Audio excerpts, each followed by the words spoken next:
कहा गया धार्मिक दहशतवाद, ये शब्द पूरे तौर से गलत है। धार्मिक शब्द, मैंने पहले ही बताया कि सनातन हिंदू सभ्यता में जितने भी शब्द हैं वो हमारी हजारों साल की सभ्यता के, उन मान्यताओं के, उन प्रकृति के, उन आस्थाओं का प्रतिबिंब है। उस शब्द से पता चलता है कि हम किस इतिहास से जुड़े हुए हैं। ये धार्मिक शब्द का अर्थ वो नहीं है जो आप कह रहे हैं। इसलिए सारे धर्म बराबर हैं, ये दुनिया का सबसे बड़ा झूठ और पाखंड है। और खास तौर से महाराष्ट्र में, और महाराष्ट्र क्योंकि साहित्य को लेके बहुत सेंसिटिव है, अगर यहां ये भूल हो रही है तो मैं बिहार और उत्तर प्रदेश के लोगों को दोष नहीं देना चाहता। धर्म शब्द का अर्थ होता है आपका कर्तव्य, आपकी ड्यूटी। एक मां का धर्म क्या है, एक पिता का धर्म क्या है, एक राजा का धर्म क्या है, एक बेटे का धर्म क्या है, एक बेटी का धर्म क्या है। धर्म शब्द किसी मजहब या रिलीजन का पर्यायवाची या सिनोनिम्स नहीं हो सकता। इसलिए सारे धर्म बराबर नहीं हैं। इस ब्रह्मांड की उत्पत्ति से लेकर के जब तक यह ब्रह्मांड है, एक ही धर्म था, एक ही धर्म है, एक ही धर्म रहेगा, जिसे हम सनातन कहते हैं। और सनातन कोई पूजा पाठ का मामला नहीं है। सनातन की कोई पूजा नहीं होती। सनातन के प्रति जो 5 तत्व हैं जो हमारे शरीर में हैं, उन 5 तत्वों के प्रति हम अपना धन्यवाद प्रकट करते हैं, बस इतना ही है। इसलिए सारे धर्म बराबर हैं कहते हैं से पहले ये सोचिए कि जिनके समकक्ष आप सनातन को खड़ा कर रहे हैं वो गंदी कीचड़ की नाली से ज्यादा कुछ नहीं है। मैं कोई बात किसी के लिए खराब शब्दों का इस्तेमाल करूं, ये मेरी आदत नहीं है। मैं 90% अपनी बातें शुद्ध साइंस के बुनियाद पे बोलता हूं। हम ये मानते हैं कि इस ब्रह्मांड में जो भी पैदा हुआ है,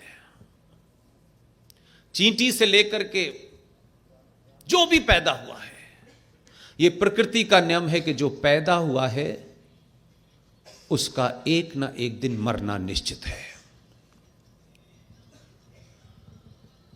जो फिलॉसफी, जो मजहब पैदा हुए हैं, उनका भी एक ना एक दिन मरना तय है।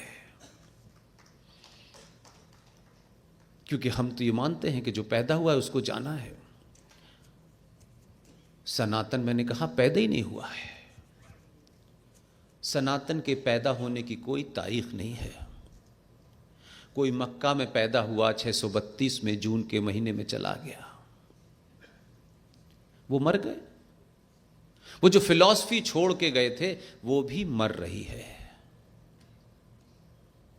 इसलिए मेरी आपसे विनती है कि आपको अगर अपने घर चलाना है, 2 चीजें बिल्कुल साफ कर लीजिएगा कि मैंने मंच पर, आप सब जानते हैं मैं किसी राजनीतिक दल का आदमी नहीं हूं, और ना ही मैं कोई भी कार्य सार्वजनिक मंचों से कुछ चीजें मैसेज देने के लिए करता हूं।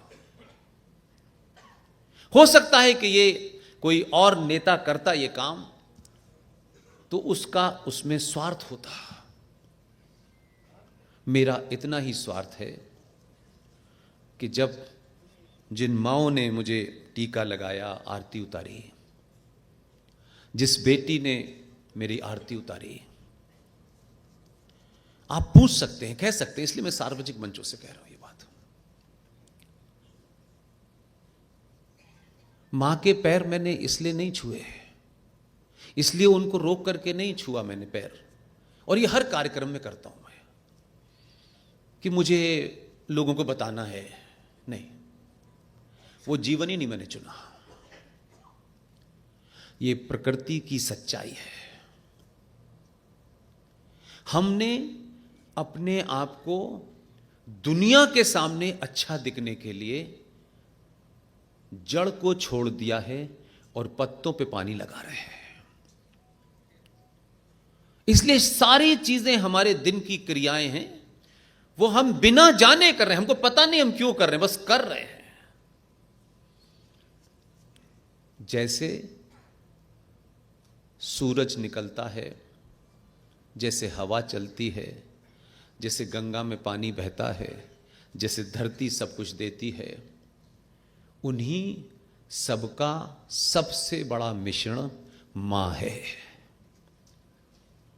मां ने हम सबको अपने शरीर के अंदर रखा है और उसने हमें जन्म दिया है।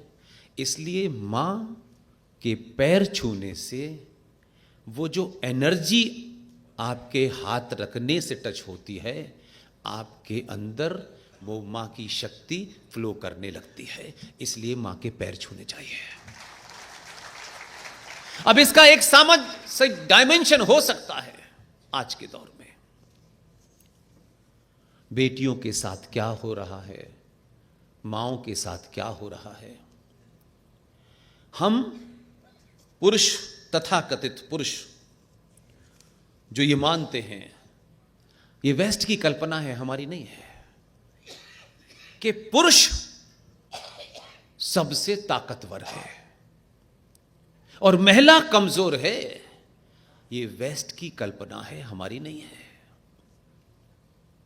और उसी के चलते हमारे यहां एक मुहिम चल रही है, जेंडर जस्टिस।